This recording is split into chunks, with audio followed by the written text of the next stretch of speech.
దేవుని నామమునకు మహిమ కలుగును గాక. ప్రభునందు ప్రియులరా, మన ప్రభువు రక్షకుడునైన క్రీస్తు యేసు పరిశుద్ధ నామంలో మీ అందరికీ శుభములు.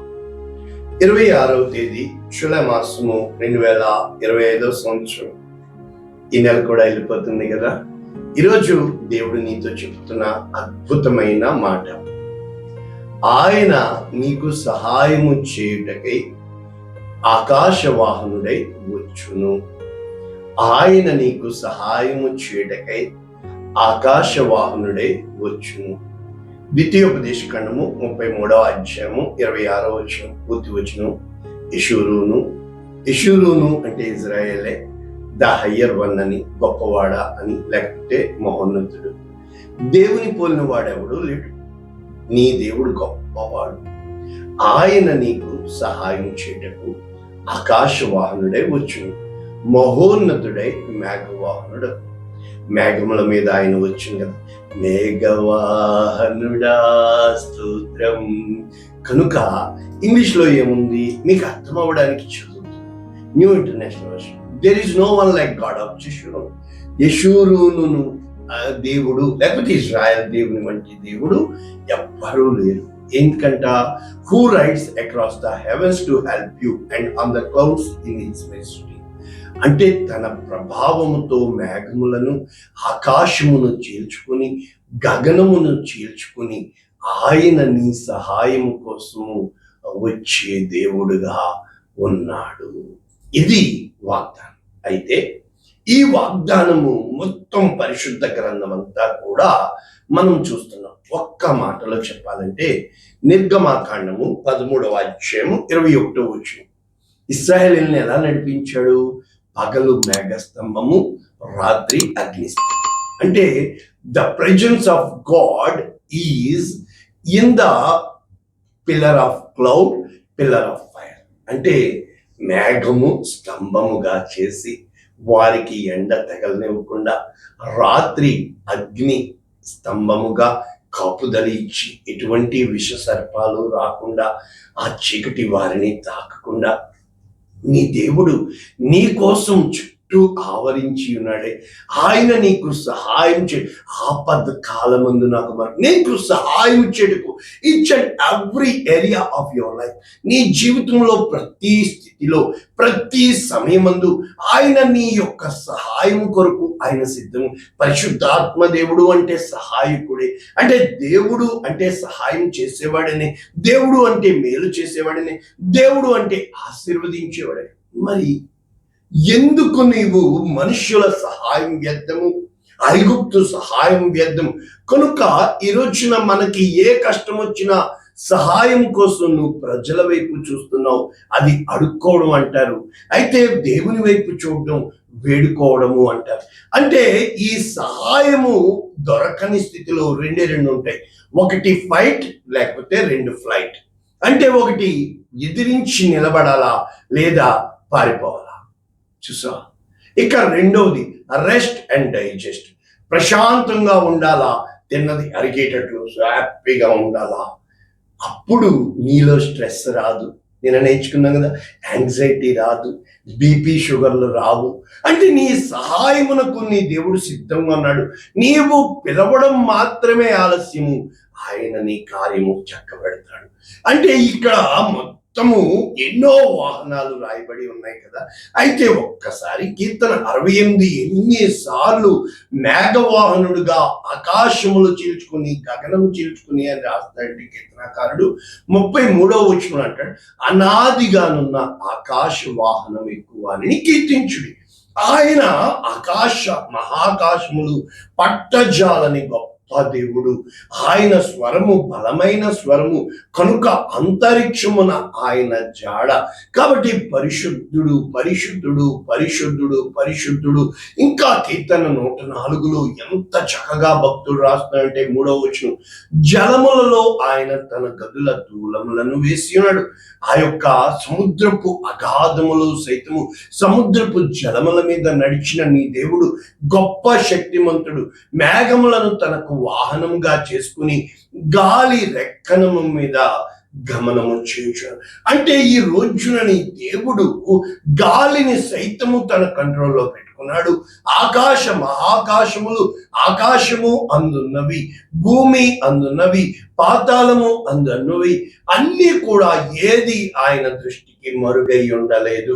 అయితే యెషయా గ్రంథము 40వ అధ్యాయం 22, ఆయన భూమండలము మీద ఆసీనుడే. అంటే ఈ భూమి ఒక మండలముగా, ఒక గ్లోబ్, ఇక్కడ సర్కిల్ అని రాయబడి ఉంది ఇక్కడ. అయితే ఆయన ఆసీనుడై ఉన్నాడు. ఆకాశమును సింహాసనముగా, భూమిని పాదపీఠముగా చేసుకున్న నీ దేవుడు అయితే నిన్నే చూస్తున్నాడే, నీ పట్ల శ్రద్ధ కలిగి ఉన్నాడే. ఇక్కడ మనమందరం ఆయన దృష్టికి ఎలా కనబడుతున్నాం సార్? మిడతల వల్లే కనబడుచున్నాం. కాబట్టి ఆయన ఆకాశ వైశాల్యమును ఏ విధముగా ఒక తెరను పరిచినట్లుగా పరిచాడు. ఆయన తన గుడారమును, నివాస స్థలమును అందులో ఏర్పరచుకుని ఉన్నాడు. ఎంత చక్కటి భావాలు రాయబడి ఉన్నాయి కదా. ఇప్పుడు ఒక్కసారి మరి వాక్యం మనకి తెలియాలి కదా. ఎన్ని చోట్ల అంటే చాలా చోట్ల బైబిల్లో రాయబడి ఉన్నాయి. కానీ మనము కొన్ని రిఫరెన్స్లు, యెషయా గ్రంథము 19:1, కీర్తనలు 64:1, 68:4, 144:5, 18:9. అయితే మరి మత్తయి సువార్త 24వ అధ్యాయం 30వ వచనము, రోమీయులకు రాసిన పత్రిక 1వ అధ్యాయం 7వ వచనం, ఆయన మేఘారూఢుడై వచ్చుచున్నాడు, ప్రతి నేత్రము ఆయనను చూచును. కనుక తండ్రి ఎదుట నేను ఎవరిని యందు అని చెప్పి యేసుక్రీస్తు ప్రభుల వారు ఎన్నిసార్లు మరి స్టెఫను చెప్పాడు కదా, ఆకాశము తెరవబడుటయు దేవుని కుడిపార్శ్వన క్రీస్తు ఆసీనుడై ఉండుటయు నేను చూచి ఉన్నానని. కనుక ఇక్కడ God is supreme power and supreme authority over each and every creation. అంటే ప్రభునందు ప్రియులరా, ఎలా చెప్పొచ్చు? మన జీవితంలో నీ జీవితానికి యజమానుడు ఆయన అయి ఉన్నాడు. నీ యొక్క సృష్టికర్త నిన్ను పోషించువాడై ఉన్నాడు. ఆయన ప్రతి విషయంలోనూ, ఉదాహరణకి మనము ఒక సిక్లగ్ ఎక్స్పీరియన్స్ చూసినప్పుడు, మరి రాళ్ళేసి కుడి చంపడానికి దావీదు మీద అందరూ తిరగబడుతున్నప్పుడు దేవుని బట్టి ధైర్యం తెచ్చుకుని దావీదు ఇప్పుడు రండి దేవుడు ఏం చెప్తాడో విందామని చెప్పి దేవుని దగ్గర ఎదురు చూశాడే.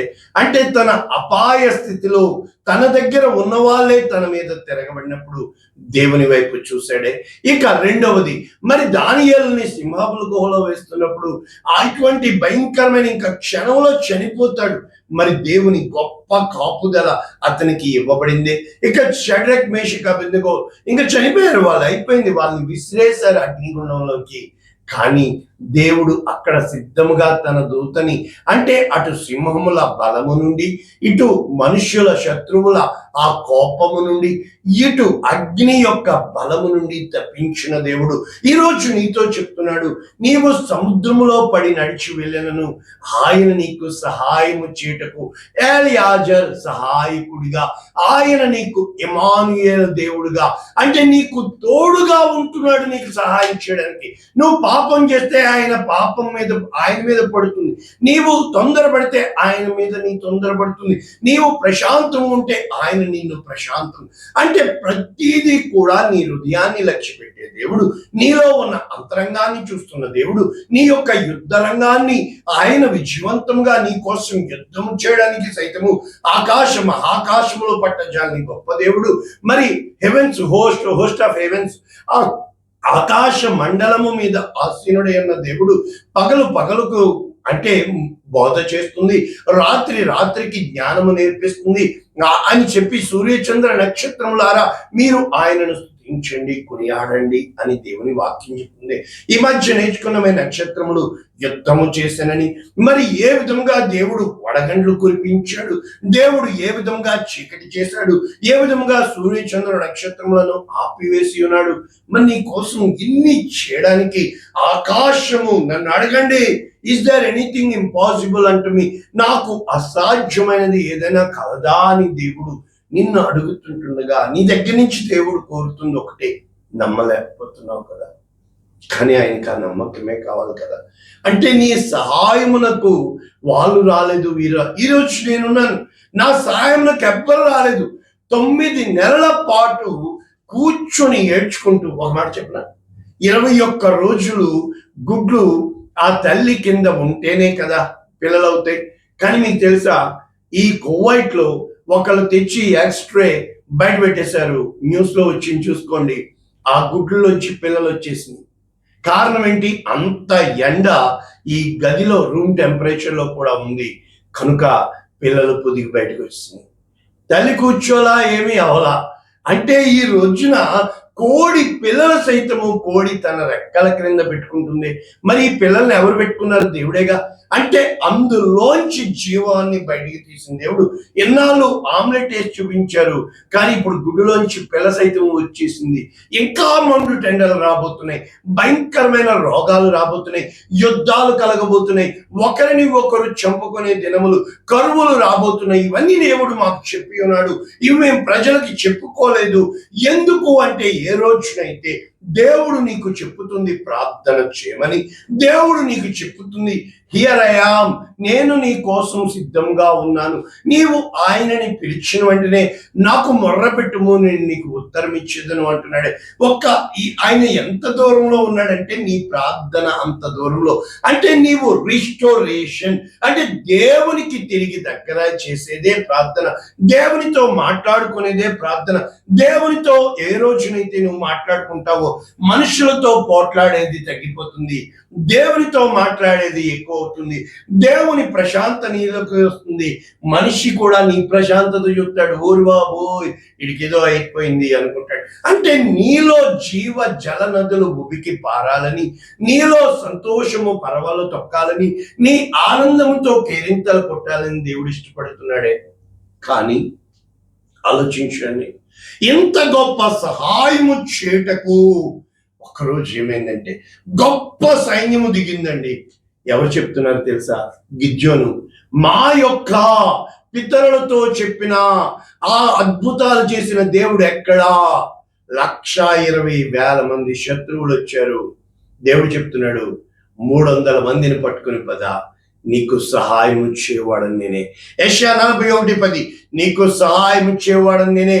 అసలు నీకు సహాయాన్ని దేవుడు సిద్ధంగా ఉంచాడు, కానీ నువ్వు సహాయము దేవుని దగ్గర నుంచి అడగట్లేదు కనుక ఆ సిద్ధపరిచి నువ్వు ఎన్ని వేస్ట్ అయిపోయినాయి కదా, దేవుని దగ్గర ఎన్ని మూలుగుతున్నాయి కదా. అయ్యో ఈ సమయంలో నా బిడ్డ ఈ సహాయం నన్ను అడిగితే బాగుంది, అయ్యో నా వైపు చూస్తే బాగుంది, అయ్యో నేనున్నాను కదా అని దేవుడు నీ కోసం బాధపడుతున్నాడు. ఇంకా చెప్పాలి అంటే దావీదు జీవితంలో ఎన్నో విషయాల్లో తను ఏ రోజున కూడా మనిషిని లక్ష్య పెట్టలేదు, దేవుని సహాయం కోసం ఎదురు చూశాడు. అయితే లాజరు చనిపోయాడు, మరియా మార్తలు దేవుని సహాయం కోసం ఎదురు చూశారు. వ్యాధిగ్రస్తుడిగా ఉన్నప్పుడు కబురు పంపించారు, చచ్చిపోయాడు. ఇంక సహాయం కోసం వాళ్ళు ఎదురు చూడాల. అయితే యేసుక్రీస్తు ప్రభు వచ్చాడు, అప్పుడు చెప్తున్నాడు, నమ్మిన ఎడల దేవుని మహిమను చూస్తావని.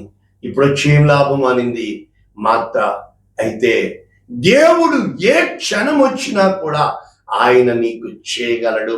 అది ఆకాశము కంటే ఎత్తైనను పాతాళము కంటే లోతైనను ఆయన చేయగలడు. ఆయన ప్రేమ అంత గొప్ప ప్రేమ, ఆయన ప్రేమ అంత ఉన్నతమైన ప్రేమ. ఆయన శక్తితో ఒక్క మాట చాలు, బండలు బద్దలైపోతాయి, ఎరికో గోడలు కూలిపోతాయి, యుద్ధము మొత్తం నీ పక్షమున నీ దేవుడు చేయనై ఉంటుండగా ఈ రోజుకైనా సహాయం కోసము ఆయన వైపు చూడగలవా? కొండల తట్టు నా కన్నులు ఎత్తుచున్నాను, నాకు సహాయము ఎక్కడి నుంచి? ఆకాశము నుండి నీకు సహాయం పంపిస్తే కుమ్మరిస్తాడు, ఆశీర్వాదాలు కుమ్మరిస్తాడు. కానీ నువ్వు నేను చూడలేకపోవడానికి కారణం ఏంటి తెలుసా? నీ బలంనే నమ్ముకున్నావు, నీ చుట్టూ ఉన్న వాళ్ళని నమ్ముకున్నావు, నీ కష్టాన్ని నమ్ముకున్నావు, కానీ విశ్వాసాన్ని నమ్ముకోలేకపోతున్నావు. ఈ రోజున నువ్వు చూడగలవు తెలుసా? విశ్వాసమునకు కర్త ఆయనే అని, నిన్ను పుట్టించిన వాడు ఆయనేనని, నీకు సమస్య పంపినవాడు ఆయనేనని, ఆయన నీవు గ్రహించి తెలుసుకోవాలి అంటే అది నీ జీవిత సాక్ష్యం కావాలని, ఆ సాక్ష్యం ద్వారా ఆయన మహిమ పొందాలని ఎంతమంది ప్రార్థన చేయించుకుంటారు తెలుసా నా చేత. ఒక్కళ్ళు కానుక పంపరు తెలుసా. కష్టం వచ్చిన మరుక్షణం అయ్యగారు మీరున్నారు కదా అంటారు. వాళ్ళకి అయిపోతుంది, కానీ సమస్య కూడా తీరిపోతుంది. కనీసం తిరిగి కూడా నాకు చెప్పారు తెలుసా ఏ రోజు. కానీ ఈ రోజున ధైర్యంతో నేను చెప్పగలను, ఏ ఒక్కడు నేను నీకు సహాయం చేశానని నా ముందు బిల్డప్ ఇవ్వలేడు. కారణం ఏంటి తెలుసా? దేవుడే నాకు సహాయకుడు, ఆయనే నన్ను ఆదరించువాడు, ఆయనే నన్ను ఆదరి చేర్చువాడు. నా కొరకు తుఫానుని గద్దించగలడు, నా కొరకు బండల్లో బీటలు వేయగలడు, నా కొరకు ఆయన సముద్రములను సైతము నదులను ఎడారులను నదులుగా మార్చగలడు. నా దేవుడు గొప్ప దేవుడు. అటువంటి నా దేవుడు నా దగ్గరికి వచ్చి నేర్చుకోగలవా? నా చేత ప్రార్థన చేయించుకోగలవా? కానీ నీకు తెలుసా, మనుషులు ఎప్పుడు ఇష్టమైన దాన్ని కోరుకుంటారు. కష్టమైన దాన్ని ఎప్పుడైతే కోరుకుంటావో సాధన చేయగలవు, అభ్యాసం చేయగలవు, జయించగలవు. నీలో ఆత్మధైర్యం వస్తుంది. ఏ రోజైతే ఆత్మ అభిమానం ఉందో నీవు చేతగాని దానిలో అవుతావు. ఏ రోజునైతే ఆత్మవిశ్వాసం ఉందో నీవు సమస్తము సాధ్యము. అటువంటి సాధ్యాల్ని, అసాధ్యాలని సైతము సాధ్యము చేయగల దేవుడు ఈరోజు నీకు సహాయం చేయడానికి సిద్ధంగా ఉన్నాడు. ప్రార్థన చేద్దాం. పరిశుద్ధుడా, ప్రేమ కలిగిన తండ్రి, విత్తబడిన వాక్యమును నిండారుగా దీవిస్తూ అనేక మందికి ఆశీర్వాదంగా, ఇంకా అనేక మందికి ఈ వాక్యం పంపబడేదిగా చేయమని, నీ కృపలో, నీ కనికరంలో, నీ ప్రేమలో భద్రపరచమని యేసునామమున వాక్యమైన ఒక్కొక్కరిని దీవిస్తున్నాము తండ్రి. ఆమేన్. God bless you all. దేవుడు నిన్ను దీవించు.